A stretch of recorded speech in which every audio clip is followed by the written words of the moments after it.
সেই মহাপ্রভু যদি না আসতো আজকের এই হাড়ালে বসে কীর্তন শুনতে হতো না। মহাপ্রভু যদি না আসতো বাংলার ঘরে ঘরে কীর্তন হতো না। 500 বছর আগে যখন মহাপ্রভু জন্ম নেয় তখন বিধর্মীদের শাসন পুরো গোটা ভারতবর্ষ জুড়ে চলছে। মহাপ্রভু যদি রোধ না করত আজকের বাংলাটার বাংলা থাকতো না, বাংলাটাই পাকিস্তান হয়ে যেত। যদি এই মহাপ্রভু যদি না আসতেন আর বাংলায় বড় বড় সন্ত মহাত্মা যদি না আসতেন ভারতবর্ষের বুকে, আজকে ভারতবর্ষ আর ভারতবর্ষ থাকতো না। কেননা আমাদের সম্পত্তি আমরা সমূলে উৎপাত করে নষ্ট করে দিয়েছি। একটা কথা জেনে রাখুন, ইংরেজরা আমাদের দেশকে 200 বছর শাসন করেছে, প্রচন্ড ক্ষতি হয়েছে। মোগলরা, মুসলিমরা, ইসলামরা আমাদের দেশকে 300 বছর ধরে শাসন করেছে, আরো বড় ক্ষতি হয়েছে। কিন্তু স্বাধীনতার পরে আমরা নিজেদের দেশের লোকেরা আমাদের দেশকে এতটাই ক্ষতি করেছি যে সকল ক্ষতি ছাড়িয়ে গেছে। আমাদের দেশকে আমাদের দেশের লোকেরা সব থেকে বেশি ক্ষতি করেছে। কেননা তারা না জানে সংস্কার, না জানে সনাতন ধর্ম, না জানে নিজেদের বেদ শিক্ষা, কিচ্ছু করেনি। শুধু পাশ্চাত্য শিক্ষায় শিক্ষিত হতে গিয়ে আর মগজ ধোলাই করে করে আমাদের সর্বনাশ করে দিয়ে ছেড়ে দিয়েছে। অথচ বিদেশিরা তারা যতই আমাদের দেশকে শাসন করুক না কেন, তারা কিন্তু তাদের নিজেদের দেশের ধর্ম ভোলেনি। তারা নিজেদের জিনিস ঠিক ধরে রেখেছে, আমরাই ভুলে গেছি। তাই মোগলরা যত না ক্ষতি করেছে, ইংরেজরা যত ক্ষতি করেছে তার থেকে বেশি ক্ষতি করেছে আমাদের দেশের লোকগুলো। সুতরাং সেই চেতনাটা এখনো যদি আমাদের মধ্যে না আসে তাহলে ভবিষ্যৎ কিন্তু আরো খারাপ। বাংলার মধ্যে সকল কীর্তন গানের ভক্ত যারা আছে তাদের উচিত যে আসল জিনিসগুলোকে ধরে রাখা। আসল জিনিস হলো কীর্তন, আমার মহাপ্রভুর নাম সংকীর্তন। তাই মহাপ্রভু আজকের সদম্ভে ঘোষণা করলেন নবদ্বীপে, শোনো কলিযুগবাসীগণ, ভক্তির রাস্তা ছাড়া অন্য কোন রাস্তা চলবে না, একদম চলবে না। যদি একবার সঠিক হরিনাম করতে পারো, একবার সঠিক হরিনামে তোমরা 16 আনা লাভ পেয়ে যাবে। 16 আনা মানে গোটা। আমরা আগেকার দিনে 16 আনা মানে গোটা বুঝতাম, যেমন 16 কলায় পূর্ণ, 16 আনায় 1 টাকা। 16 আনা মানে গোটা। একবার হরিনাম যদি কেউ সঠিক করে, এক সঠিক হরিনামে 16 আনা লাভ হয়ে যেতে পারে। তিনি একটা কথা বলে গেছিলেন, সেই কথা আজকে ধ্রুব সত্য। কেউ বুঝতে পারুক বা না পারুক, আমি হাড়ে হাড়ে বুঝতে পারছি। কেননা আপনাদের আশীর্বাদে এখন তো শুধু দেশে নয়, এখন বিদেশেও প্রচুর প্রোগ্রাম হয়, অনুষ্ঠান হয়। এই গেছিলাম গত বছর আষাঢ় মাসে, আবার সামনের বছর পুজোতে আবার 1 মাসের জন্য যাব আমেরিকাতে অনুষ্ঠান করতে। আবার এই বর্ষাকালে লন্ডনে যাওয়ার কথা আছে, 2বার লন্ডন যাওয়ার কথা আছে। তো সেখানে গিয়ে আমি আমেরিকাতে গিয়েও বুঝেছি যে মহাপ্রভুর বাণী একেবারে ধ্রুব সত্য, যে পৃথিবীতে যত আছে নগরাদি গ্রাম সর্বত্র প্রচারিত হইবে মোর নাম। আমেরিকাতে একটা শহর আছে স্যান ডিয়াগো বলে, জায়গাটার নাম হচ্ছে স্যান ডিয়াগো, একেবারে সমুদ্রের তীরে, প্রশান্ত মহাসাগর, যেটা প্রশান্ত মহাসাগরের তীরে হচ্ছে স্যান ডিয়াগো শহর। এই স্যান ডিয়াগো শহরে আমেরিকা গোটা দেশের মধ্যে স্যান ডিয়াগো শহরে সব থেকে বেশি কৃষ্ণ মন্দির আর গৌর মন্দির আছে। সব থেকে বেশি গৌর মন্দির আর কৃষ্ণ মন্দির স্যান ডিয়াগোতে। ওখানকার যারা আমাকে নিয়ে গেছিলেন তারা বললেন যে এই যে শিল প্রভুপাদ আছে না, যিনি ইসকনের প্রতিষ্ঠাতা, ওনাকে একেবারে মানে সাংঘাতিক ধরনের ভালোবাসো এখানে। আর সে শিল প্রভুপাদের দ্বারা ভালোবাসুক আর যার দ্বারা ভালোবাসুক, অন্তত আমেরিকার মাটিতে তো গৌর আর কৃষ্ণের নামটা তো ঢুকেছে। কারোর ক্ষমতা আছে? কেউ করেছে আজ পর্যন্ত? করেছে তো। তাহলে মহাপ্রভুর বাণী কারোর না কারোর মাধ্যমে সত্য হবে। আর আমি সেইখানে গিয়ে যখন গান করছি তখন সবাই ছুটে এসে বলছে, বাবা তুমি যাই গান করো আমাদের শোনাও, আমরা শুনবো, কিন্তু ভজ গৌরাঙ্গ গানটা আমাদের গাইতেই হবে, ওইটা আমরা আগে শুনবো। তাহলে এটাও আমার একটা বিরাট বড় পাওয়া যে এইখান থেকে 14,000 কিলোমিটার দূর সেই নিউ ইয়র্ক শহর, আমেরিকার মতো মহাদেশে, সেখানের মানুষরা পর্যন্ত গৌর নাম শুনতে ভালোবাসে। তাহলে মহাপ্রভুর নামে প্রভাব নেই? কে বলেছে প্রভাব নেই? তোমরা ঘরের ছেলে বলে তাকে সম্মান দিতে পারোনি। ঘরে যারা ঘরের ছেলে হয় তাদের বেশি সম্মান লোকে দেয় না, ও ঘরের ছেলে। আর যেই ছেলেটা যখন জয় করে বিদেশ থেকে ফিরবে তখন তার গলায় মালা দেওয়ার জন্য পাগল হবে আর কি। এটা আমাদের স্বভাব। দেশের গেঁয়ো যোগী ভিক পায় না আর বাইরের লোকে সব লুটে পুটে নিয়ে চলে যায়, এটা আমাদের স্বভাব। এটাই তো হয়ে এসছে চিরকাল। যখন মহাপ্রভু কীর্তন করতো নবদ্বীপে, তখন মহাপ্রভুকেই কত লোকে আঙুল তুলে বলতো ও ঘর চালানোর জন্য কীর্তন করে, ও স্ত্রী আর মায়ের মুখে অন্ন তুলে দেওয়ার জন্য কীর্তনের দল পাঠিয়েছে, ওই জন্য কীর্তন করে। এটা মহাপ্রভুকেও শুনতে হয়েছে। তা আমরা তো সাধারণ মানুষ, আমাদের তো শুনতে হবেই। হ্যাঁ, এ তো বলে কোনো লাভ নেই। কিন্তু যেই বিদেশ ঘুরে আসবে তখন দেখবে মালা দেওয়ার জন্য সব পাগল হয়ে যাবে আর কি, এটাই হয়। সুতরাং দাঁত থাকতে দাঁতের মর্যাদাটা বোঝার চেষ্টা করো। যখন দাঁতটা শক্ত আছে তখন পুষ্টিকর খাবার খাও, দাঁতগুলো পড়ে গেলে জীবনে আর পেয়ারা চিবোতে পারবে না। পেয়ারাটা বারুইপুরের জিনিস, বারুইপুরে জন্ম নিয়েছে, যখন দাঁতটা আছে ভালো করে পেয়ারা খেয়ে নাও। দাঁত যখন পড়ে যাবে তখন পেয়ারার দানা ঢুকে গেলে আর খেতে পারবে না। সুতরাং যখন ভালো জিনিস সামনে পেয়ে যাচ্ছ তার চরণটা ধরে তাকে সম্মান জানানোর চেষ্টা করো। সম্মান না জানাতে পারলে তার কিচ্ছু এসে যাবে না, তোমাকেই পস্তাতে হবে পরে। যে নিমাই আমাদের জন্য প্রেম দিয়েছেন সেই নিমাইকেই আমরা ভুল বুঝেছি, কিন্তু সেই নিমাই যখন সন্ন্যাসী হয়ে সবার ঘরে ঘরে রাধা গোবিন্দের প্রেম বিতরণ করেছে তখন আমরা ভগবান বলে তাকে পুজো করেছি। তাই মহাপ্রভু চলে গেছেন, তাতে কি হয়েছে? মহাপ্রভুর কৃপা যারা ভক্ত হয়েছে তাদের হৃদয়ের মধ্যে ঠিক রয়ে গেছে। কে তুমি ডাকলে না ডাকলে তাতে প্রভুর কিচ্ছু যায় আসে না। মহাপ্রভুকে কে ভালোবাসলো আর না ভালোবাসলো তাতে প্রভুর কিছু যায় আসে? রবীন্দ্রনাথের গান কার ভালো লাগে না তাতে রবীন্দ্রনাথের কিছু যায় আসে? তিনি যেটা করে দিয়ে গেছেন সেটা জন্মে তোমরা করতে পারবে না, 14 পুরুষের ক্ষমতা তোমাদের নাই। সুতরাং যখন যেটা ভালো পাবে, যেখানে দেখিবে ছাই উড়াইয়া দেখো তাই, পাইলে ও পাইতে পারো পরশ রতন। তাই ছাইয়ের গাদা যেখানেই দেখবে সেখানেই খুঁজে খুঁজে দেখবে, হয়তো ভাগ্যচক্রে তুমি অমূল্য রত্ন পেয়ে গেলে। তাই মহাপ্রভু আমাদের হৃদয়ের রত্ন, হৃদয়ের ধন, প্রাণের ধন, তিনি আমাদের প্রেম দিয়েছেন। আজকে হয়তো তিনি নেই, কিন্তু কে বলেছে তিনি নেই? এই যে হাড়াল গ্রামে আজকে তার কীর্তন হচ্ছে, তিনি নেই? কি গো মায়েরা, নেই? আছে তো? হয়তো চলে গেছেন, তার দেহটা হয়তো নেই, কিন্তু কৃপা প্রেম আছে তো, চিরকাল থাকবে। তাই নজরুল ইসলাম মহাপ্রভুর জন্য একটা গান লিখেছে, খুব সুন্দর একটা গান লিখেছে। এই গানটা হঠাৎ কেউ গায় না, শোনাই যায় না, বড় বড় সঙ্গীতজ্ঞরাই জানে না যে এইটা নজরুল ইসলামের লেখা আর নজরুল ইসলামের সুর গৌর হরিকে নিয়ে, এইটা কেউ জানেই না। হ্যাঁ, একটা নজরুল ইসলাম গান লিখে গেছিলেন, সেই গানটার নাম হচ্ছে তাই কাঁদবো না। হ্যাঁ, কাঁদবো, মোরা কাঁদবো না, সেই গানটা হয়তো আপনারা শোনেননি। আপনারা তো এতদিন ধরে কীর্তন শুনছেন, এখানে হোক বা চারিদিকে যেখানে হোক, সব জায়গায় কীর্তন শুনতে যান। এখন কীর্তনিয়াদের থেকে আপনারা এখন বেশি শাস্ত্র জেনে ফেলেছে কীর্তন শুনতে শুনতে। দর্শকরা এখন বেশি কীর্তন বুঝে ফেলেছে, প্রচুর শুনছে, এখানে হচ্ছে ওখানে হচ্ছে, সব ছুটে যাচ্ছে কীর্তন শুনতে। খুব ভালো ব্যাপার, এটা খুব ভালো জিনিস।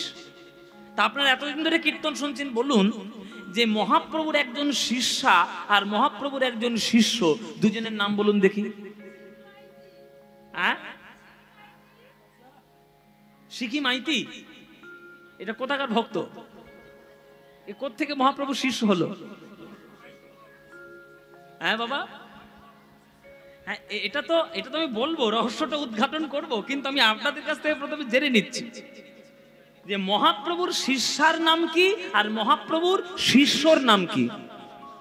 কোথাও পাবেন যে মহাপ্রভু কাউকে দীক্ষা দিয়ে গেছে বা কাউকে শিক্ষা দিয়ে গেছে চৈতন্য চরিতামৃত ভাগবত হেঁটে ফেলুন? পাবেন কি? পাবেন না। মহাপ্রভুর একটা শিষ্যা আছে।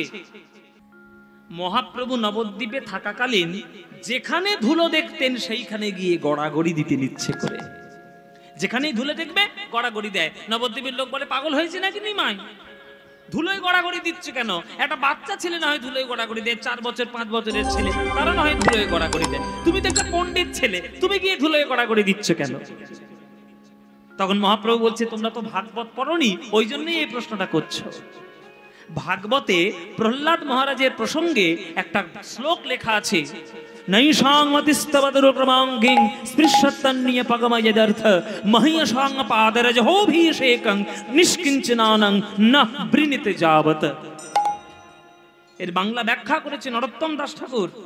নরোত্তম দাস ঠাকুর বলছেন, ভক্ত পদ ধুলি আর ভক্ত পদ জল, ভক্ত ভুক্ত শেষ এই 3 মহাবল। বৈষ্ণবেরও পদধূলি তাহে মোর স্নান কেলি, বৈষ্ণবের নামেতে উল্লাস তর্পণ মোর, বৈষ্ণবের নাম বিচার করয় মনে, ভক্তি রস আস্বাদনে মধ্যস্থ শ্রী ভাগবত পুরাণ। এমন কোন জায়গা তুমি দেখাতে পারবে বা এমন কোন দেশ তুমি খুঁজে বার করতে পারবে যে দেশে ধুলো বলতে নেই? এমন কোন দেশ আছে বাবা ধুলো নেই এমন দেশ আছে? যে দেশেই যাবে বরফও যেমন থাকবে ধুলোও তেমন থাকবে।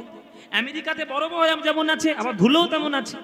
ভারতবর্ষের হিমালয়ে বরফও যেমন আছে ধুলোও তেমন আছে। তাহলে এমন একটা দেশ তুমি খুঁজে পাবে না যেখানে ধুলো নাই, সব জায়গায় ধুলো। আর মহাপ্রভু চরণ ধুলো মেখে তিনি ভক্তের ভক্তি আস্বাদন করেছেন। মহাপ্রভু বলেছে যতদিন না ভক্তের চরণ ধুলিতে স্নান করা না যায় ততদিন হৃদয়ের মধ্যে ভক্তির উদয় হয় না। তাই ধুলো মাখো, ধুলোয় গড়াগড়ি দিতে হবে। তাহলে পৃথিবীতে এমন কোন দেশ নাই যেখানে ধুলো নাই। তাহলে গোটা পৃথিবীটাই যখন ধুলো, তাহলে গোটা পৃথিবীটাই হলো মহাপ্রভুর শিষ্যা। ওই দেখো আকাশে চাঁদ, মানুষ কপালে তিলক সেবা করে কেন? বদন চন্দ্র যাতে উজ্জ্বল হয়। আকাশের কপালে চাঁদ কেন? না মহাপ্রভুর নাম নিয়ে চাঁদের তিলক আকাশ মাথায় নিয়ে আজকের আকাশ, গোটা আকাশটাই হয়েছে মহাপ্রভুর শিষ্য। আকাশে বাতাসে মহাপ্রভুর নাম। সেই মহাপ্রভু যদি না আসতো আজকের এই হাড়ালে বসে কীর্তন শুনতে হতো না। মহাপ্রভু যদি না আসতো বাংলার ঘরে ঘরে কীর্তন হতো না। 500 বছর আগে যখন মহাপ্রভু জন্ম নেয় তখন বিধর্মীদের শাসন পুরো গোটা ভারতবর্ষ জুড়ে চলছে। মহাপ্রভু যদি রোধ না করত আজকের বাংলাটার বাংলা থাকতো না, বাংলাটাই পাকিস্তান হয়ে যেত। যদি এই মহাপ্রভু যদি না আসতেন আর বাংলায় বড় বড় সন্ত মহাত্মা যদি না আসতেন ভারতবর্ষের বুকে, আজকে ভারতবর্ষ আর ভারতবর্ষ থাকতো না। কেননা আমাদের সম্পত্তি আমরা সমূলে উৎপাত করে নষ্ট করে দিয়েছি। একটা কথা জেনে রাখুন, ইংরেজরা আমাদের দেশকে 200 বছর শাসন করেছে, প্রচন্ড ক্ষতি হয়েছে। মোগলরা, মুসলিমরা, ইসলামরা আমাদের দেশকে 300 বছর ধরে শাসন করেছে, আরো বড় ক্ষতি হয়েছে। কিন্তু স্বাধীনতার পরে আমরা নিজেদের দেশের লোকেরা আমাদের দেশকে এতটাই ক্ষতি করেছি যে সকল ক্ষতি ছাড়িয়ে গেছে। আমাদের দেশকে আমাদের দেশের লোকেরা সব থেকে বেশি ক্ষতি করেছে। কেননা তারা না জানে সংস্কার, না জানে সনাতন ধর্ম, না জানে নিজেদের বেদ শিক্ষা, কিচ্ছু করেনি। শুধু পাশ্চাত্য শিক্ষায় শিক্ষিত হতে গিয়ে আর মগজ ধোলাই করে করে আমাদের সর্বনাশ করে দিয়ে ছেড়ে দিয়েছে। অথচ বিদেশিরা তারা যতই আমাদের দেশকে শাসন করুক না কেন তারা কিন্তু তাদের নিজেদের দেশের ধর্ম ভোলেনি। তারা নিজেদের জিনিস ঠিক ধরে রেখেছে, আমরাই ভুলে গেছি। তাই মোগলরা যত না ক্ষতি করেছে, ইংরেজরা যত ক্ষতি করেছে তার থেকে বেশি ক্ষতি করেছে আমাদের দেশের লোকগুলো। সুতরাং সেই চেতনাটা এখনো যদি আমাদের মধ্যে না আসে তাহলে ভবিষ্যৎ কিন্তু আরো খারাপ। বাংলার মধ্যে সকল কীর্তন গানের ভক্ত যারা আছে তাদের উচিত যে আসল জিনিসগুলোকে ধরে রাখা। আসল জিনিস হলো কীর্তন, আমার মহাপ্রভুর নাম সংকীর্তন। তাই মহাপ্রভু আজকের সদম্ভে ঘোষণা করলেন নবদ্বীপে, শোনো কলিযুগবাসীগণ, ভক্তির রাস্তা ছাড়া অন্য কোন রাস্তা চলবে না, একদম চলবে না। যদি একবার সঠিক হরিনাম করতে পারো, একবার সঠিক হরিনামে তোমরা 16 আনা লাভ পেয়ে যাবে। 16 আনা মানে গোটা। আমরা আগেকার দিনে 16 আনা মানে গোটা বুঝতাম, যেমন 16 কলায় পূর্ণ, 16 আনায় 1 টাকা। 16 আনা মানে গোটা। একবার হরিনাম যদি কেউ সঠিক করে, এক সঠিক হরিনামে 16 আনা লাভ হয়ে যেতে পারে। একবার সঠিক হরিনামে 16 আনা লাভ হবে। তাহলে 16 আনা লাভ হিসেব বুঝিয়ে যাবেন, আজকে পুরো হিসেব গুনে গুনে বুঝে নিয়ে যাবেন। হ্যাঁ, 16 আনা লাভ কি শুনুন, 9 রকমের ভক্তি পাওয়া যাবে, যেটাকে বলা হয় নববিধা ভক্তি। নববিধা ভক্তি কি কি? শ্রবণং কীর্তনং বিষ্ণু শরণং পাদ সেবনম অর্চনং বন্দনং স্বক্ষং দাস্বং আত্মনিবেদনম। 9 রকমের ভক্তি। শ্রবণ মানে শোনা, কীর্তনং মানে ভগবানের গুণগান করা, বিষ্ণু শরণং মানে ভগবানের কথা চিন্তা করা, পাদে সেবনম মানে চরণ সেবা করা, অর্চনং মানে পুজো অর্চনা করা, বন্দনং মানে ভগবানের বন্দনা করা, স্বক্ষং মানে ভগবানের বন্ধু হওয়া, দাসবং মানে ভগবানের দাস হওয়া, আত্মনিবেদন মানে যা কিছু আছে হা গোবিন্দ তোমার হলাম বলে আত্মসমর্পণ করে দেওয়া। তাহলে 9টা ভক্তি হয়ে গেল। এবার 2 ধরনের কল্পতরু। কল্পতরু মানে কি? যার কাছে যে চাইবেন তাই পাবেন। তরু মানে গাছ, আর কল্প মানে কল্পনা। যে কল্পনা আপনি করবেন যে গাছের কাছে তাই পেয়ে যাবেন, তাকেই বলে কল্পতরু। সেই কল্পতরু আমাদের বৈষ্ণব জগতে 2জন আছে। 2জন আমাদের বৈষ্ণব ভক্তি জগতে 2জন। কে কে? একজন হচ্ছে গুরু আর একজন হচ্ছে বৈষ্ণব। আমরা বলি না জয় জয় শ্রী গুরু প্রেম কল্পতরু, তাহলে গুরুদেব প্রেম কল্পতরু। আর আমাদের বৈষ্ণবদেরকে প্রণাম করার সময় বলি বাঞ্ছা কল্পতরু ভ্যস্য কৃপা সিন্ধুভ্য এব চ, তাহলে বৈষ্ণব হচ্ছে বাঞ্ছা কল্পতরু। এই 2টো কল্পতরুর কাছে আপনি যা চাইবেন আপনি তাই পেয়ে যাবেন। তাহলে 9টা ভক্তি, 2টো কল্পতরু, আর 5 রকমের মিষ্টি মিষ্টি পাকা পাকা ফল। ও ভাইরা, জিভে জল আসছে না? এই তো বৈশাখ মাস আসছে, কত আম খাবে? মিষ্টি মিষ্টি রসের আম। তাহলে 5খানা রসযুক্ত মিষ্টি মিষ্টি ফল কি কি? আম, কলা, পেয়ারা, লিচু, তরমুজ। এইগুলোর কথা বলা হচ্ছে? বলে না, 5খানা মিষ্টি মিষ্টি রসের নাম হলো শান্ত, দাস্য, সখ্য, বাৎসল্য আর মধুর। এই হচ্ছে 5টি বড় বড় পাকা পাকা ফল, মিষ্টি ফল।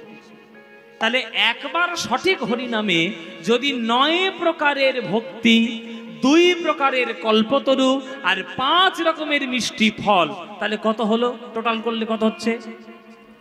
হ্যাঁ, এই বাচ্চাগুলো, এই বাচ্চাগুলো, এই যোগ কর। খুঁটির কাছে আড়ারে লুকাবি না, দিকে আয়, যোগ কর। 9, 2, 5 যোগ কর, কত হলো? বাচ্চাগুলো মনে মনে ভাবছে কেন যে কীর্তন শুনতে এলাম তা ঠিক নেই, বাড়িতে ছিলাম ভালোই ছিলাম, এখানেও অঙ্ক চলছে। তাহলে 16, 9, 2, 5 16। তাহলে 16 কলায় পূর্ণ ভগবানের নাম পেলে। তাহলে একবার হরি নামে যদি 16 আনা লাভ পাওয়া যায়, তাহলে হরিনাম করাটা লাভজনক না লাভজনক নয়? লাভ আছে না নেই? ও মায়েরা, লাভ আছে না নেই? আছে তো। তাহলে হরিনাম করবে, লাভ আছে যখন তাহলে নিশ্চয়ই করবে। তাহলে চলো, মহাপ্রভু বলছে 16 আনায় লাভ যখন কীর্তনে আছে, কেন তোমরা মিছিমিছি জীবনকে নষ্ট করে কাটাচ্ছ? যখনই সময় পাবে তখনই প্রাণ ভরে হরি নাম বলে নেবে, আমার কৃষ্ণ নাম বলে নেবে। ভজ শ্রীকৃষ্ণ, কহ শ্রীকৃষ্ণ, লহ শ্রীকৃষ্ণের নাম রে।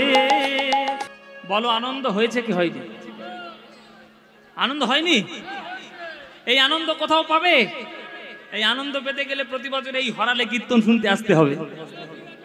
প্রতি বছর আসবে তো? কি মায়ের আসবে তো? ব্যাস, তোমরা এলেই আনন্দ হবে, তোমরা এলেই আনন্দ হবে। কেননা হরি নামে আনন্দের থেকে অন্য কিছু আছে? আনন্দ। আমি আপনাদের একটা সাফ কথা বলে দিই, একদম পরিষ্কার কথা। যতই আনন্দ করার জন্য এখনকার দিনে ডিজে বেরিয়েছে, ঘুপ খাপ, বুকের ভেতরে হৃৎপিণ্ড ছিঁড়ে উপড়ে বার করে দেবে, কিন্তু যতই আনন্দ ওগুলো হোক না কেন, হরিনামের মতো আনন্দ তুমি জীবনে পাবে না। ওই সব গান শুনলে হার্টের রোগ আসবে, হার্ট তোমার টেনে বার করে দিতে হবে। কিন্তু কীর্তন শুনলে আজ পর্যন্ত হার্ট অ্যাটাক হয়েছে কোনো খবর পেয়েছ? কীর্তন শুনলে হার্ট অ্যাটাক হবে? এ হচ্ছে বাংলার একেবারে রক্তের জিনিস, গোড়ার জিনিস। কীর্তনের মতো আনন্দের গান সারা বিশ্বে আর কিচ্ছু হতে পারে না। তাহলে মহাপ্রভুর দ্বারা কীর্তন পেয়েছি। তোমরা বলছো তোমাদের আনন্দ হলো, কীর্তন শুনছো, কীর্তনের আনন্দ হলো। তোমাদের তো আনন্দ হলো, একজনের গা পিত্তি জ্বলে গেল, গা পিত্তি জ্বলছে।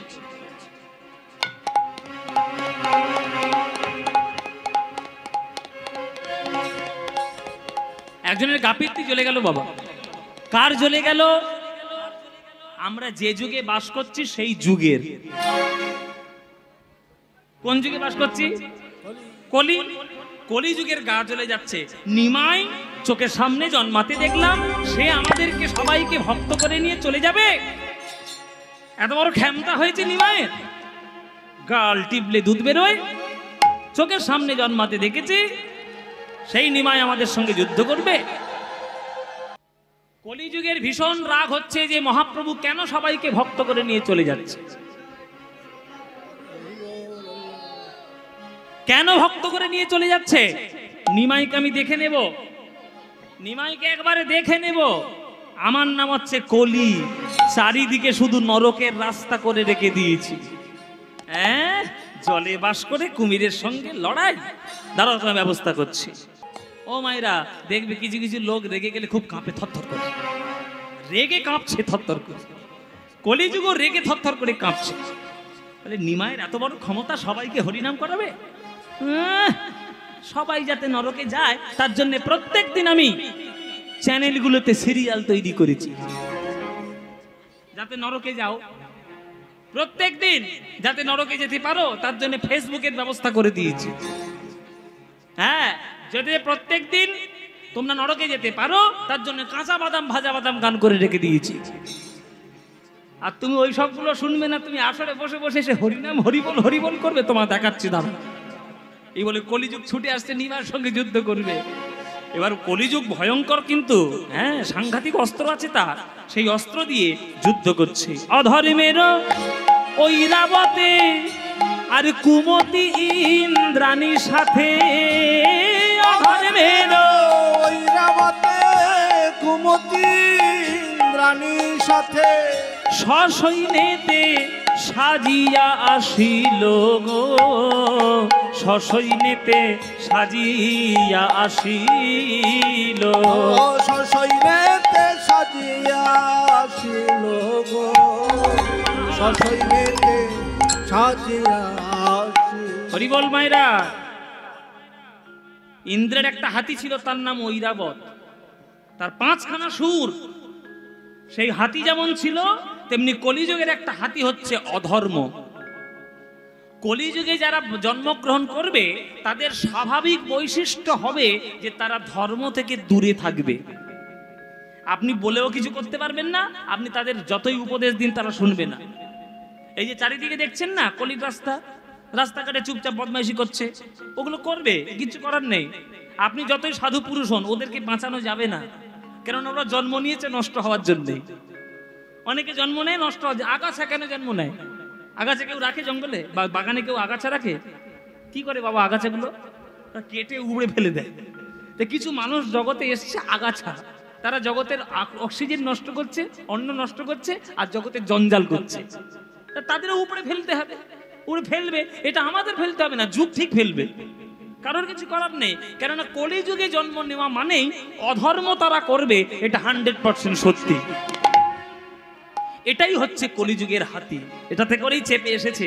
অধর্মটাই তার কাছে বাহন, আর কুমতিটা তার স্ত্রী।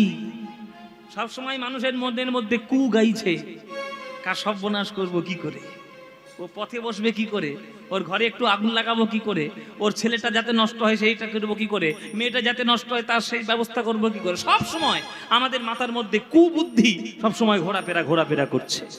এগুলো আমাদের না, সব কলিযুগের প্রভাব। কুমতি ইন্দ্রাণীর সাথে সসৈন্যেতে সাজিয়া আসিল। আর বিরাট বিরাট অস্ত্র, অস্ত্র কি?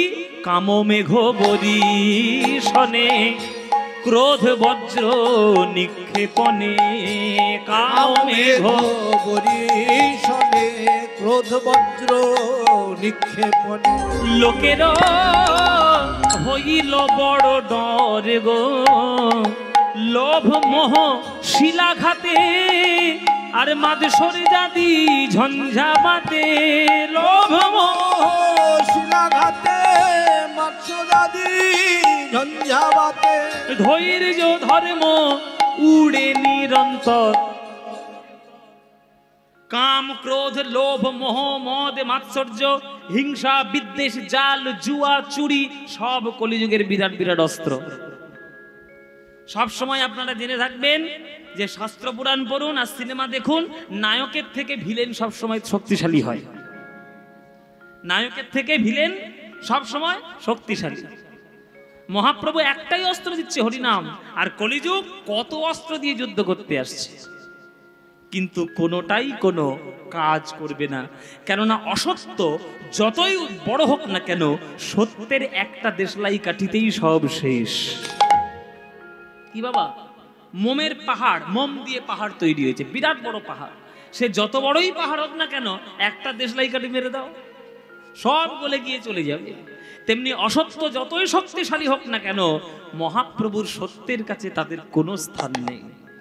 তাই মহাপ্রভু মনে মনে ভাবলেন, এই সকল ভক্তদের উদ্ধার করার জন্য এরা আমার কথা শুনবে না, যতক্ষণ না আমি আত্মত্যাগ করব এরা আমার কথা মানবে না। তাই মহাপ্রভু কি করলেন? আত্মত্যাগ। মাত্র 24 বছর বয়সে স্ত্রীর কথা ভাবলেন না, মায়ের কথা ভাবলেন না, সকল জগৎবাসীর উদ্ধার করার জন্য তিনি সন্ন্যাস হয়ে চিরকালের মতো চলে গেলেন। যখন তিনি সবার চোখের সামনে থেকে সন্ন্যাসী হয়ে চলে গেলেন, তখন কলিযুগ বুঝতে পারল যে মহাপ্রভু এসেছেন আমাদের মঙ্গলের জন্য, নিজের স্বার্থ পূরণের জন্য নয়। তখন আর কোনো ভক্ত যারা কলিযুগের প্রভাবে পড়ছিল, আর কোনো ভক্ত ওই কলিযুগের প্রভাবে না পড়ে সবাই গৌর গৌর গৌর বলে কাঁদল। হরি বল, গৌর গৌর বলে কাঁদছে। আমার সোনার নিমাই সোনার নদিয়া ছেড়ে চলে গেছে।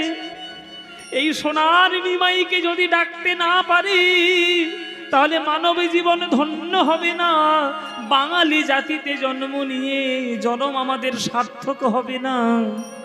তাই ছাড়ো অন্যান্য নাম, সকাল সন্ধে যেখানে থাকবে, অফিস বাজার ঘরে বাইরে যেখানে থাকবে, সময় যখনই পাবে যার নাম গাও বা না গাও, মহাপ্রভুর নাম গাইতে যেন ভুলো না। বদন ভরে বলতে থাকো, ভজ গৌরাঙ্গ কহ গৌরাঙ্গ, লহ গৌরাঙ্গের নাম রে, ভজ গৌরাঙ্গ কহ গৌরাঙ্গ, লহ গৌরাঙ্গের নাম রে। আহা যে জনা গৌরাঙ্গ ভজে, সে হয় আমার প্রাণ রে। হরি বল নিতাইগৌর হরি বল। না গৌরাঙ্গ ভজে, সে হয় আমার প্রাণ রে।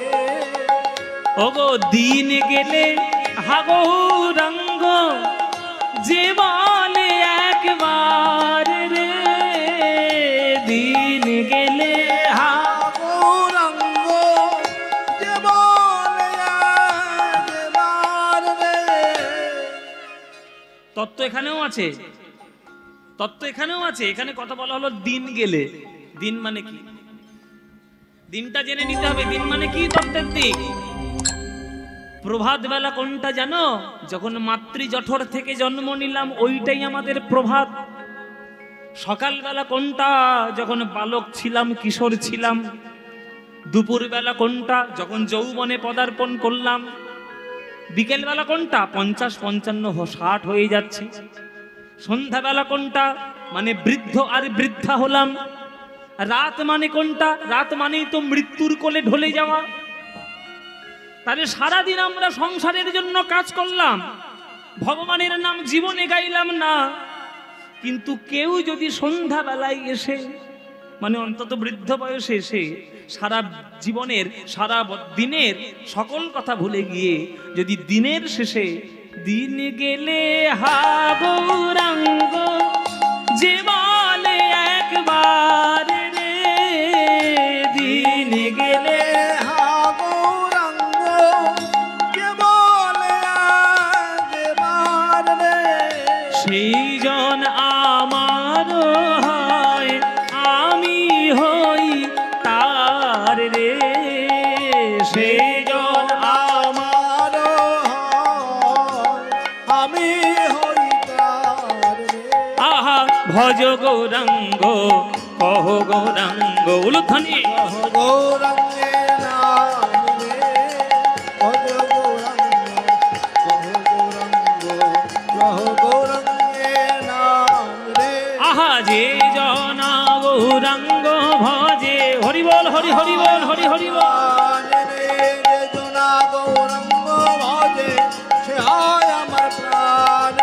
ভজ গৌরাঙ্গ কহ গৌরাঙ্গ লহ গৌরাঙ্গের নাম রে।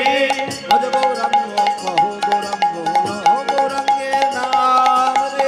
ভজ গৌরাঙ্গ লহ গৌরাঙ্গের নাম রে।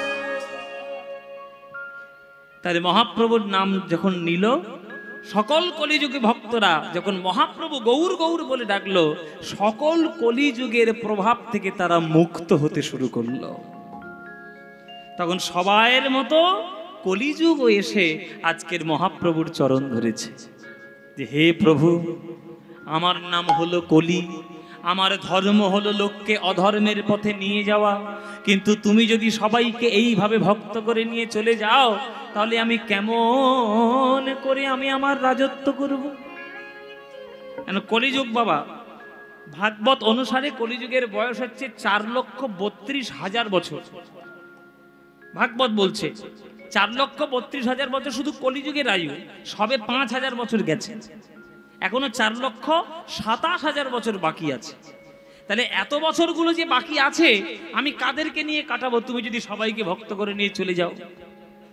তখন মহাপ্রভু বলছে, শোন কলি, আমার পা ধর আর ধরে প্রতিজ্ঞা কর, যারা আমার নাম গাইবে, যারা কৃষ্ণ প্রেম গ্রহণ করবে, যারা শুদ্ধ হরিনাম গ্রহণ করবে, তুই তাদেরকে স্পর্শ করতে পারবি না।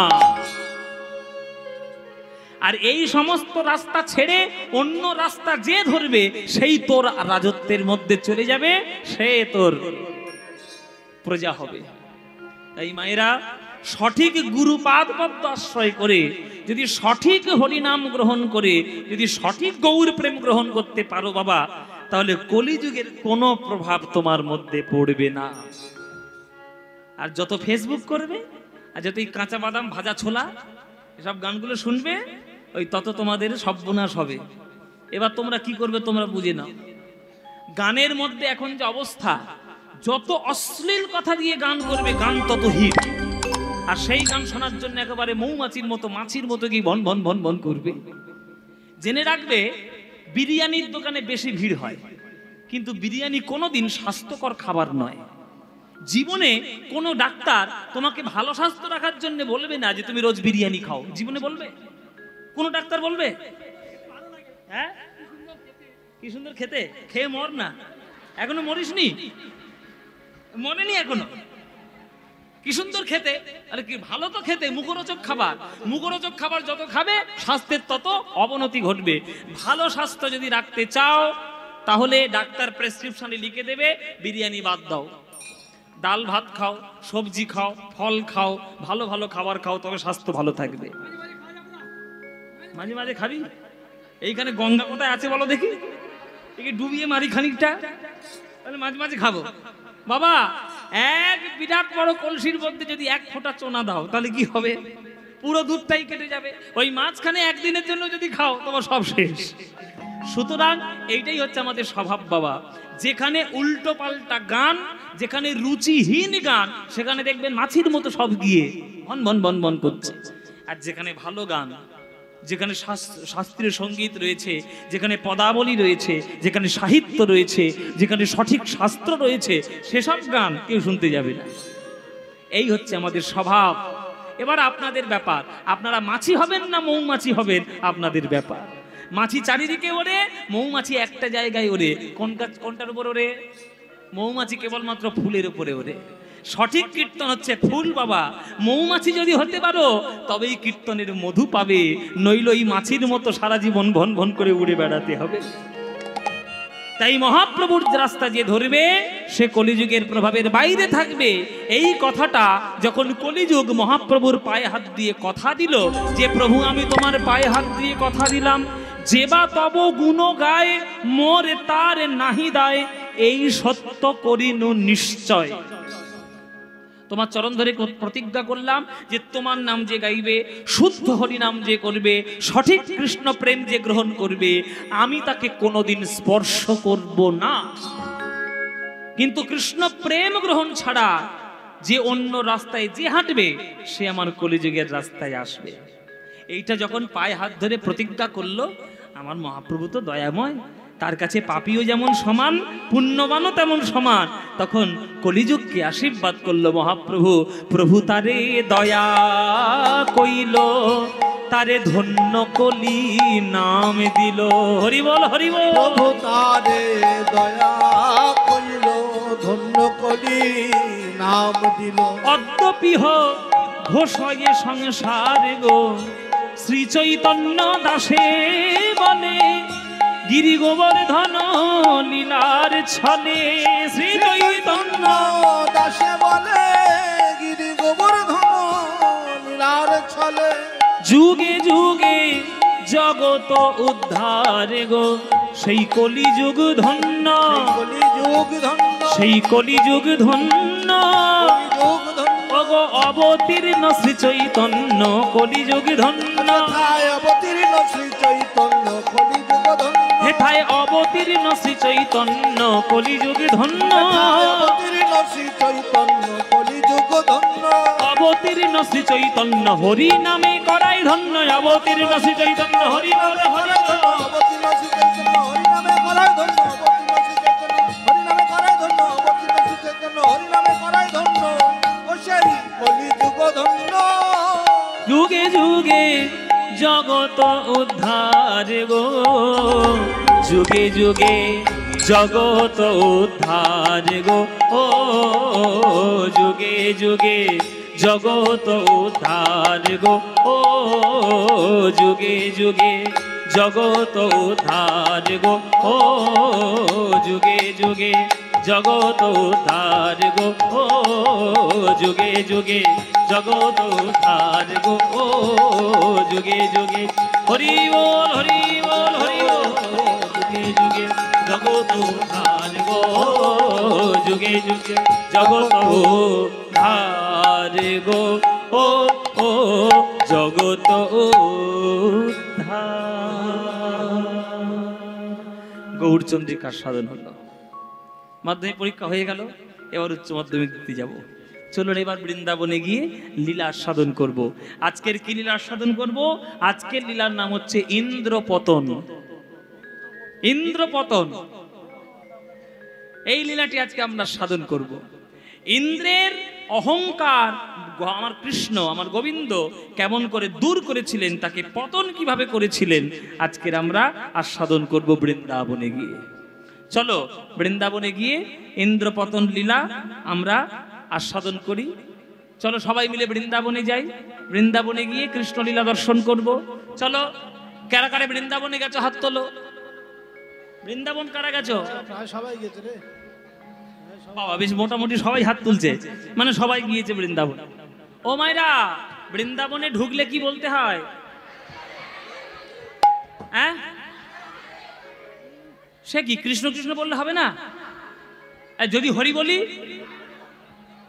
শুধু রাধে রাধে, তাহলে রাধারানীর ক্ষমতা দেখেছো? রাধারানীর ক্ষমতাটা দেখে নাও। যে ভগবান বিশ্বব্রহ্মাণ্ড চালাচ্ছে, সেই ভগবান বৃন্দাবনের মালিক হতে পারলেন না, রাধারানী হলেন বৃন্দাবনের মালিক। কেন না, প্রেম আর ভালোবাসার মাধ্যমে ভগবানকে পর্যন্ত নিজের অধীনে নিয়ে চলে আসা যায়। সেই ভক্ত হচ্ছে রাধারানী। চলো সেই লীলা আজকে আস্বাদন করার জন্য আমরা বৃন্দাবনে যাব। তাহলে বৃন্দাবনে যাওয়ার সময় বৃন্দাবনের একটা গান গাইতে গাইতে বৃন্দাবনে যাই। কি বৃন্দাবনে একটা গান গাইবো নাকি, নাকি বাদ দেব? গাইবো? এটা তো সব কাজেই হ্যাঁ বলছে, না কোনটা বলে? কোনো না নেই, শুধু হ্যাঁ। চলো বৃন্দাবনে যাই। বৃন্দাবনে যাওয়ার আজকে একটা পরিচিত গান গাইবো, যে গানটা সবাই খুব গায় এবং গানটা খুবই সুন্দর। সেই গানটা গাইতে গাইতে আমরা বৃন্দাবনে যাব। চলে রে আমার মন মধুর বৃন্দাবন, যমুনা পুলিনে যেথা মধুর বৃন্দাবন। চলে রে আমার মন,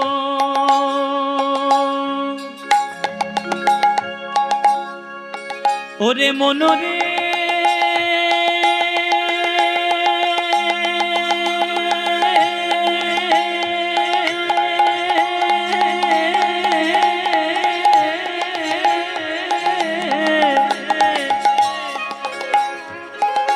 মনরে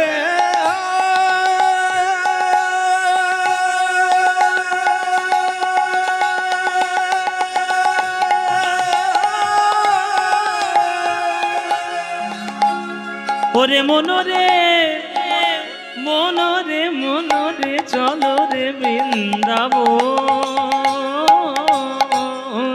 চলে রে আমার মন মধুর বৃন্দাবন, যমুনা ফুলিলে যেথা মধুর বৃন্দাবন। ধনে চলে রে আমার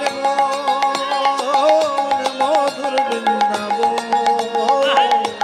যমুনা পুলিলে সেথা মধুর বৃন্দাবন, চলে রে আমার মধুর বৃন্দাবন, যমুনা পুলিলে সেথা তমালে দিব। আহা সেথায় যাবি প্রেম কুড়াবি। গিয়ে দেখবো কি বৃন্দাবনে, বৃন্দাবনে গিয়ে দেখবো কি সেথায় যাবি প্রেম কুড়াবি।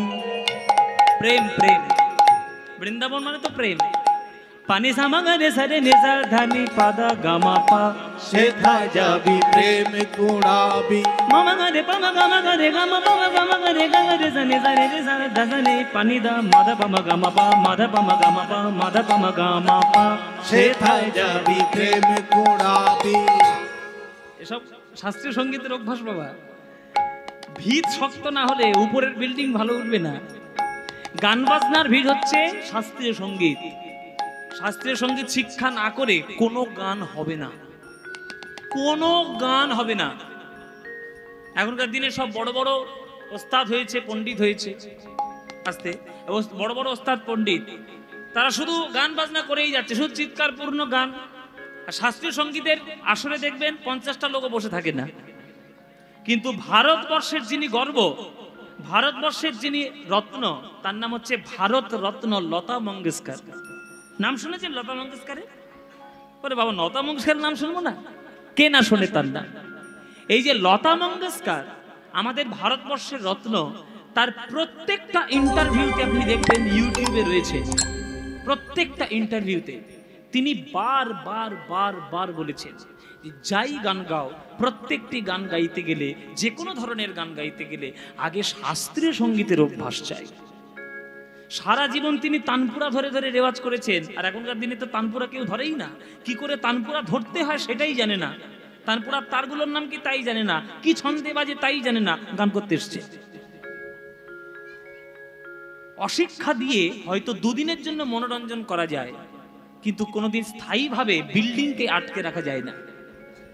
গুরুর চরণে বসো, গুরুর চরণে যাও, যতটুকু পারবে শিখে নাও, কেননা সঙ্গীত সমুদ্রের এক বিন্দুও এই জীবনে কোনোদিন পূর্ণ হবে না। আর সমুদ্র তো বিরাট কথা। দেখুন এই যে গানটা বৃন্দাবনে যাওয়ার গান, কিন্তু কত সুন্দরভাবে সুরের বিস্তার। পানি সামাগা রে গানে সারে নেজা ধানি দা বাধানি দা বাধানি দা গামা পা, সেথায় যাবি প্রেম কুড়াবি। মুখড়া টান করে মুখড়ায় আসা, মুখে আসা, পামা গরে গামা পা নিদা পামা গামা পাধা সাজা নিজা ধানি, পানি সামাগা রে রে গামা পা রে পামা গরে গানে সানে ধানি দা গামা নিধা পা, সেথায় যাবি প্রেম কুড়াবি। রাধা কৃষ্ণের দেখতে পাবি, সেথায় যাবি প্রেম কুড়াবি। রাধা কৃষ্ণের দেখতে পাবি। দেখবি কদম তলায় দাঁড়ায়ে আছে,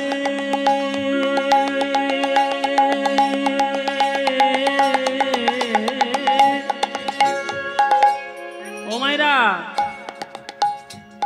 কদম তলায় কৃষ্ণ বাঁশি নিয়ে, দেখবি কদম তলায় দাঁড়ায়ে আছে। উলুধ্বনি উলুধ্বনি। কদম তলায় দাঁড়ায়ে আছে, কদম তলায় দাঁড়ায়ে আছে, কদম তলায় দাঁড়ায়ে আছে, কদম তলায় দাঁড়ায়ে আছে, দাঁড়ায়ে আছে। আছে দাঁড়ায়ে আছে কদম তলায় দাঁড়ায়ে আছে আমার মদন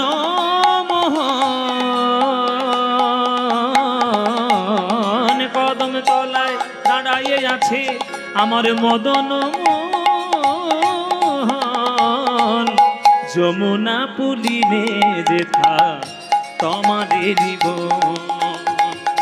চলে আমার মন মধুর বৃন্দাবন যমুনা পুলিনে যেথা মধুর বৃন্দাবন চল রে আমার মন মধুর বৃন্দাবন যমুনা পুলিনে যেথা মধুর বৃন্দাবন বৃন্দাবন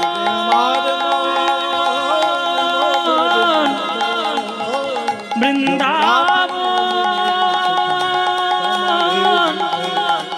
বৃন্দাবন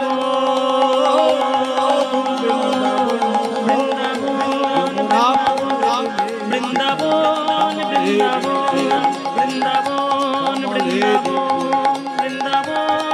বৃন্দাবন